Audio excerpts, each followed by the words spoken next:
lecture on this primary and secondary metabolites. So at first you will at first look at the whiteboard. I am going to make the to know you. I am going to make you know the differences between the primary and secondary metabolite. There are at least 10 differences between the primary and secondary metabolites, which I am going to point out one by one. Look at the whiteboard, Sasi, Sabar Ahmad, and all of you, and uh, look at the whiteboard. These are the differences written on the whiteboard between the primary and secondary metabolites. Hello. On the right hand, on the right hand side, I have written the secondary metabolites, and on the left hand side, I have written the primary metabolites. Look at the difference. I am just going to point out the differences between the primary and secondary metabolites one by one. At first, the first difference between the primary and secondary metabolite is that the primary metabolites are directly involved. Primary metabolites are directly involved in the growth, development, and reproduction. The first point about the difference between the primary and secondary metabolite is that as far as the primary metabolites are concerned, they are directly involved. They are directly involved in the growth, development, and reproduction. Whereas as far as the secondary metabolite is concerned, they are not directly involved in the life processes. The primary there is direct involvement of primary metabolite in the growth, development, and reproduction. But the secondary metabolites are not directly involved in the life processes. The second point of difference is that the primary metabolite is formed during the growth phase. The secondary metabolites are formed during the stationary phase of the growth. What is the second difference? This primary metabolite is formed during the growth phase, whereas the secondary metabolites are produced during the stationary phase of the growth. The third difference is that the primary metabolites are produced in large quantity. Primary metabolites produced comparatively in large quantity, whereas the secondary metabolites are produced in a very small quantity. This is the third difference. Look at the fourth difference. As far the primary metabolites are concerned, they are indispensable. They are indispensable for the growth and development. What does it mean? That if there will be primary metabolites, no growth, no sustainable life processes. Therefore, these primary development of the living organism, whereas the secondary metabolites are not indispensable.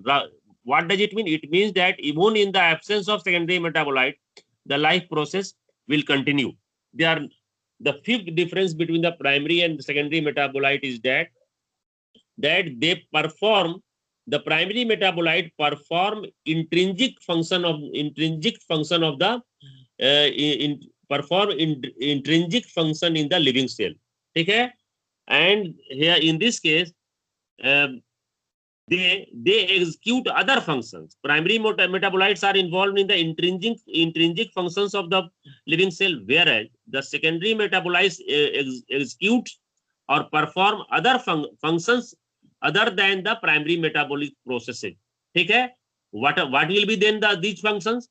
You know that some chemicals and secondary metabolites play a very important role in providing the defense to the living organisms and other functions. And besides defense, there are so many other processes in which the secondary metabolites have.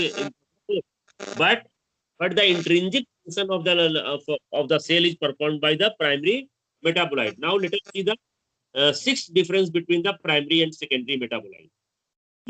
This primary metabolites are highly useful. They are highly useful for the life processes. They are very, very important. Without the primary metabolites, you cannot think of the life processes. Therefore, we can say that the primary metabolites are highly useful for the life processes, whereas as far as the secondary metabolite is concerned, their absence, if the secondary metabolite is absent, it is not going to have significant adverse effect. Yani, if the secondary metabolites are present, they will they will have some effect also. But if they are absent, they are not going to have any significant advantage on the life process. Now let us see the seventh difference. The primary metabolites involved in primary metabolism, whereas the secondary metabolites are involved in the secondary metabolism. This is a very simple difference. Now let us look at the difference number 8. You know, this is also a very important difference. The primary metabolites can be easily extracted from living cell. Okay, I have written here, their extraction from the living cell is easy, and you can easily isolate, or you can say isolate or extract the primary metabolites from the living cell. But it is very difficult. It is difficult to isolate the secondary metabolite from the cell. I have written here, their extraction from the living cell is not easy, rather it is difficult. Let us see the ninth difference. Primary metabolites in all the living organisms are identical. जितने भी primary metabolites हैं वो सभी living organism, whether they are the microbes और plants और animals or human being, the primary metabolites in all the living organisms are identical. But it is not essential that the secondary metabolites may be identical or may not be identical. Plants produce other types of secondary metabolites, animal produce other types of secondary metabolites. Similarly, the microbes produce some other types of secondary metabolites. So as far the primary metabolites are concerned, all the primary metabolites are identical, with irrespective of the type of the living organism. Bacteria, whether they are the mycoplasma, you can say whether they are prokaryotes, eukaryotes, and plants, animal, human beings, all the primary metabolites are identical. But as far the secondary metabolites are concerned, it is not essential that they should be identical. They may be different in different organisms. Now let us see some examples of the primary metabolites.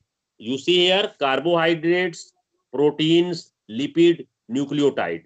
Carbohydrate, protein, lipid, nucleotide. These are the best example of primary metabolites. Then what are the examples of secondary metabolites? Examples of secondary metabolites are the pigments, different types of pigments present in the plants or animals. Okay? Alkaloids, alkaloid, terpenoids, pigments. These are the best examples of the secondary metabolites. As for example, insulin, interferon, TPA, human growth hormone, all these things are the secondary metabolites. As far the plants are concerned, pigments and alkaloids and terpenoids, they are the reserpines. All these are the examples of the secondary metabolites. And the synthesis of pigment, synthesis of insulin, synthesis of interferon, synthesis of alkaloid, these constitute the secondary metabolism.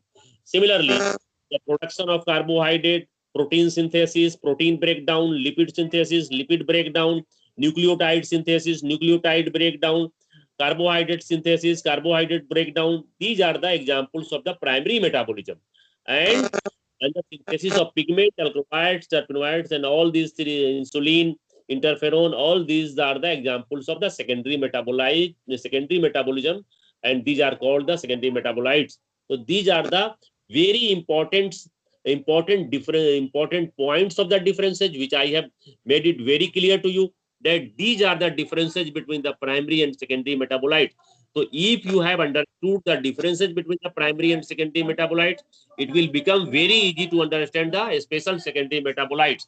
And in the next lecture, Sabah Rahmat, in the next lecture, we will study the special secondary metabolites. So today we have learned about the differences between the primary and secondary metabolites, and these are the differences which you always keep in your mind. ये हमेशा आपको याद रहना चाहिए, what the differences between the primary metabolism and secondary metabolism, differences between the primary and secondary metabolites and their role. And in the next lecture we will be starting the special secondary metabolites, and you have to study 5 special secondary metabolites which we will study one by one. So in the next lecture I will start any of the 5 special secondary metabolites which have been included in your syllabus. So at the end of this lecture, I am going to upload the notes on the differences between the primary and secondary metabolites, and in the next lecture we will be starting the examples of. We will discuss at first the secondary metabolites, and any one of the examples will be dealt in the next lecture. So now Farina is waiting. The second period will be engaged by Farina. I think that she might have been waiting for the start of the class. Say you must remain go and connect with the Farina. Okay. Now this lecture has come to end.